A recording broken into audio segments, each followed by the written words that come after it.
Hello दोस्तों, कैसे हैं आप लोग। तो पिछले एपिसोड में हमने देखा कि उस एंजल के लूसीफर को डैड कहने के बाद लूसीफर ये साबित करने में लग जाता है कि वो किसी का डैड नहीं है और वो उन 4 आंटियों से मिलता है जिनके साथ गुलछर्रे उड़ाने के बाद उनको बच्चे हुए थे। लेकिन उनमें से कोई भी लूसीफर की लड़की नहीं होती। लेकिन लूसीफर को एहसास हो जाता है कि वो एंजल उसी की बेटी है और वो एंजल क्लोई के पास आकर उसे मॉम कहती है। तो चलिए अब आगे बढ़ते हैं।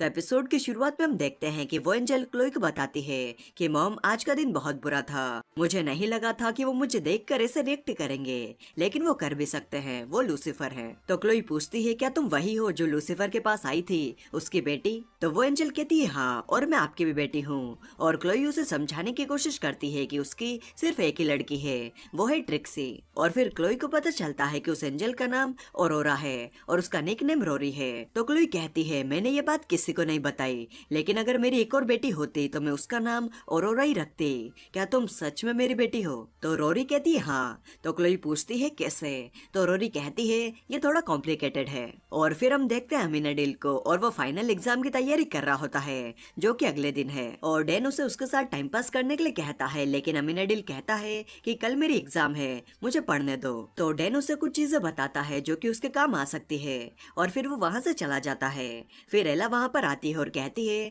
मैंने अपने जीवन की सबसे बड़ी मिस्ट्री सुलझा ली है और मेरे पास उसके सबूत है। तो अमीनाडिल पूछता है, क्या? तो एला बताती है, मेरा मौका नहीं मिल रहा और इस महीने ये मेरे साथ चौथी बार हो रहा है और ये कोई आम बात नहीं है। मैंने सोशल मीडिया पर डेटा एनालिसिस किया है और 7% से भी ज्यादा लोगों ने मोजा खोने के बारे में लिखा है और साउथ अफ्रीका में नदी खून के रंग की हो गई है और आसमान से मेंढक की बारिश हो रही है। इस सबसे साफ पता चलता है कि दुनिया खत्म होने वाली है। तो अमीनाडिल एला को ये समझाकर भेज देता है कि ये दुनिया खत्म नहीं होने वाली। फिर हम देखते हैं कि रोरी और क्लोई लूसीफर के पास आते हैं और लूसीफर को पता चलता है कि रोरी फ्यूचर से टाइम ट्रेवल करके यहाँ पर आई है और वो क्लोई और लूसीफर की बेटी है।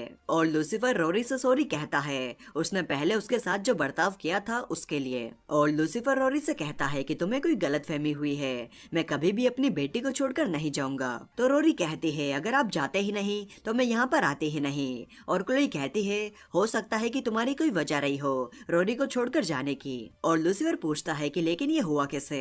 तो रोरी बताती है कि मैं बहुत ही बुरे वक्त से गुजर रही थी और मुझे लगा था कि हमेशा मेरी जिंदगी से गायब रहने के बाद आप जब मेरे पास आएंगे जब मुझे आपकी सबसे ज्यादा जरूरत होगी, लेकिन आप नहीं आए और मुझे आप पर इतना गुस्सा आया कि मैं यहाँ पर पास्ट में आ गई। और हमें पता चलता है कि रोरी ने खुद ही टाइम ट्रेवल की शक्तियों को जगाया क्योंकि वो लूसीफर को मारना चाहती थी, लेकिन वो यहाँ पर आकर ऐसा नहीं कर पाई और अब रोरी वापस फ्यूचर में भी नहीं जा पा रही। और फिर उनमें झगड़ा हो जाता है क्योंकि रोरी कहती है कि लूसीफर उसे छोड़कर चला गया था और लूसीफर कहता है कि मैंने ऐसा कुछ नहीं किया।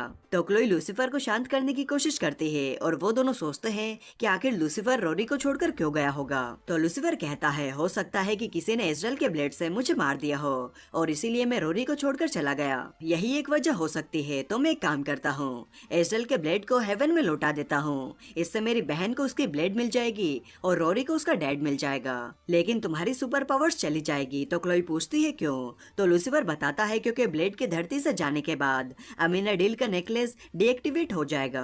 तो क्लोई कहती है, फिर तुम उसे वापस मत ले जाओ, शायद और भी कोई रास्ता होगा। फिर क्लोई लूसीफर की मर्डर मिस्ट्री को सुलझाने को सोचती है, लेकिन लूसीफर कहता है कि एजल की ब्लेड को हेवन में ले जाना ज्यादा आसान होगा और तुम उस मर्डर मिस्ट्री को कैसे सोल्व करोगी जो कि अभी तक हुई नहीं है, जिसकी ना कोई लाश है ना ही कोई सबूत। तो क्लोई कहती है, लेकिन हो सकता है कि तुम्हारे भाई बहन फिर से ब्लेड को नीचे लेकर आए और हमें इस बारे में पता भी ना चले। तो वो दोनों रोरी से पूछते हैं कि क्या हुआ था और वो लूसीफर को बताती है कि आप मरे नहीं थे, आप बस हमें छोड़कर चले गए थे, क्योंकि अगर आप मरे होते तो मॉम मुझे जरूर बताती। फिर रोरी आगे बताती है कि क्लोई ने उसे बताया था कि वो और लूसीफर दोनों वे नाइस में साथ थे और लूसीफर वहाँ से कहीं चला गया और फिर क्लोई ने उसे कभी नहीं देखा और ये सब 4 अगस्त को हुआ था। और क्लोई और लूसीफर लूसीफर को पता चलता है कि रोरी 3 हफ्ते बाद जो 4 अगस्त आने वाला है उसी दिन की बात कर रही है। और फिर क्लोई और लूसीफर रोरी को वहीं पर छोड़कर छानबीन करने के लिए निकल जाते हैं। फिर हम देखते हैं कि मेज और ईव अपनी शादी की तैयारियां कर रहे होते हैं और रोरी वहाँ पर आकर उनसे मिलती है और उन्हें बताती है कि मैं लूसीफर और क्लोई की बेटी हूँ जो कि फ्यूचर से आई हूँ। फिर क्लोई और लूसीफर वेन नाइस में जाते हैं और वहाँ पर उन्हें दांतों का एक हॉस्पिटल दिखता है और लूसीफर को लगता है कि वो उस डॉक्टर को जानता है, तो वो दोनों उस डॉक्टर से मिलने के लिए जाते हैं। और रिसेप्शनिस्ट के सामने लूसीफर क्लोई को बताता है कि शायद उसने उस डॉक्टर के साथ भी गुलछर्रे उड़ाए हैं, लेकिन उसे पक्का याद नहीं है क्योंकि उसने शायद मास्क पहन कर रखा था। फिर वहाँ पर वो डॉक्टर आती है और वो रिसेप्शनिस्ट ही उसका पति होता है और लूसीफर की बातें सुनने के बाद वो बहुत गुस्सा हो जाता है और अपनी वाइफ डॉक्टर को अपने अफेयर के बारे में बता देता है।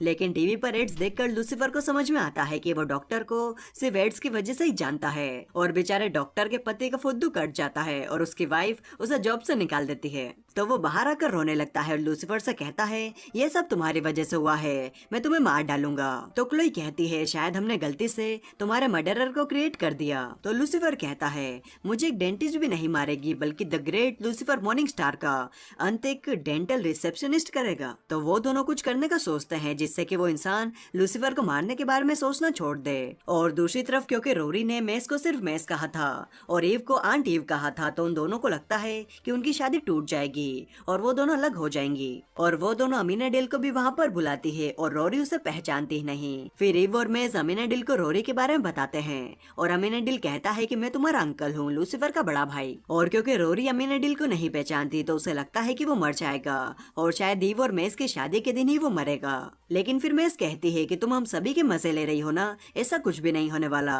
तो रोरी कहती है आप तो समझ गई आंट मेज। और रोरी सभी से कहती है कि वो बस सभी से मजाक कर रही थी। और अमीनाडेल को रोरी से पता चलता है कि वो 2 दिन पहले फ्यूचर में आई थी। तो अमीनाडेल कहता है कि मुझे तुम्हारे आने का एहसास नहीं हुआ था, तो हो सकता है कि दुनिया में और भी ऐसी चीजें हो रही हो जिनका मुझे पता नहीं है। फिर हम देखते हैं कि लूसीफर उस आदमी को एक क्लिनिक देता है, पैसे देता है और उसे जितने कुत्ते चाहिए उतने कुत्ते देने को तैयार होता है ताकि वो लूसीफर को मारने का ख्याल छोड़ दे। लेकिन वो आदमी कहता है कि उसे सिर्फ उसकी वाइफ चाहिए। तो लूसीफर क्लोई से कहता है कि अगर हमने इसे और इसकी वाइफ को फिर से एक कर भी दिया और फिर थोड़े दिन बाद इसने अपनी वाइफ को फिर से चीट किया तो क्या पता इसके अंदर मुझे मारने का ख्याल फिर से आ जाए। और लूसीफर उस आदमी को एजल का ब्लेड देने का सोचता है ताकि वो देख सके कि वो आदमी उसे मारेगा या नहीं। लेकिन जब वो तिजोरी खोलकर देखता है तो वहाँ पर वो ब्लेड होता ही नहीं। और लूसीफर कहता है लेकिन ऐसा कैसे हो सकता है, यहाँ पर तो सिर्फ हम दोनों ही थे और ये आदमी तो हमारे सामने से कहीं गया ही नहीं। और फिर लूसीफर का शक जाता है रोरी पे और लूसीफर कहता है तो क्या अब मेरी बेटी ही मुझे मारेगी। और फिर वो तीनों जाते हैं लिंडा के पास और वहाँ पर लूसीफर और रोरी में झगड़ा हो जाता है और लूसीफर रोरी पर इल्जाम लगाता है कि उसने ही एजल की ब्लेड चुराई है और वो ही लूसीफर को मारना चाहती है। तो रोरी कहती है अगर मुझे आपको मारना होता तो मैं यहाँ पर नहीं बैठी होती, अभी तक मार चुकी होती।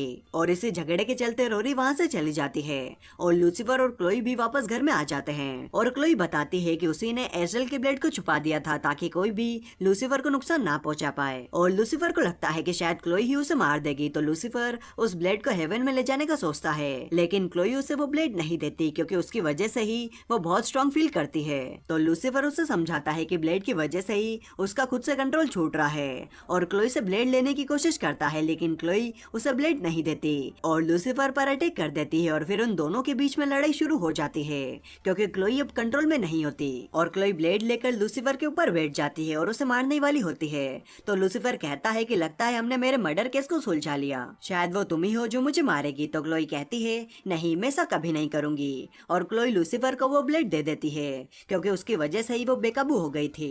और लूसीफर उसे समझाता है कि सब कुछ ठीक है। फिर हम देखते हैं कि अमीनाडेल एला के पास आता है और उसे पूछता है कि वो सुबह दुनिया खत्म होने के बारे में क्या बता रही थी। तो एला कहती है ऐसा कुछ नहीं था, मैं बस कुछ ज्यादा ही सोच रही थी। तो अमीनाडेल वहाँ से चला जाता है और हम देखते हैं कि एला ने एक बोर्ड पर चार्ट बनाकर रखा होता है जिसमें लूसीफर, अमीनाडेल और मेस की फोटो भी होती है। और एला को लगने लगा है कि लूसीफर डेविल है और अमेनाडिल एंजल, और वहाँ पर एक पेपर भी होता है और मेंढक के बारे में भी कुछ लिखा होता है। फिर हम देखते हैं कि लूसीफर एजराइल के ब्लेड को हेवन में ले जाने से पहले क्लोई से डैन को मिलवाने के लिए लाता है, क्योंकि ब्लेड को ले जाने के बाद क्लोई की शक्तियाँ चली जाएगी और फिर वो डैन को कभी नहीं देख पाएगी। और लूसीफर डैन और क्लोई को एक साथ छोड़कर वहाँ से चला जाता है और वो जाता है मेस के पास और मेस से एडवाइस लेता है कि उसे अब क्या करना चाहिए। तो मेस कहती है कि उसे ये नहीं सोचना चाहिए कि जो हुआ वो क्यों हुआ, बल्कि उसे समझना चाहिए कि रोरी पर अभी क्या बीत रही होगी, उसे कैसा लग रहा होगा, वो कितनी अकेली है और वो रोरी का डेड होने के नाते सब कुछ कैसे ठीक कर सकता है। फिर हम क्लोई और डैन को देखते हैं और वो कुछ पुराने दिनों के बारे में बात कर रहे होते हैं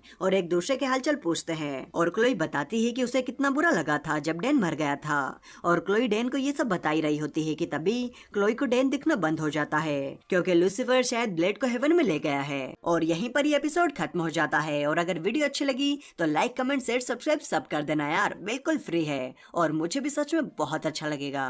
तो चलिए मैं मिलता हूँ आपसे अगले वीडियो में, तब तक के लिए bye bye and take care.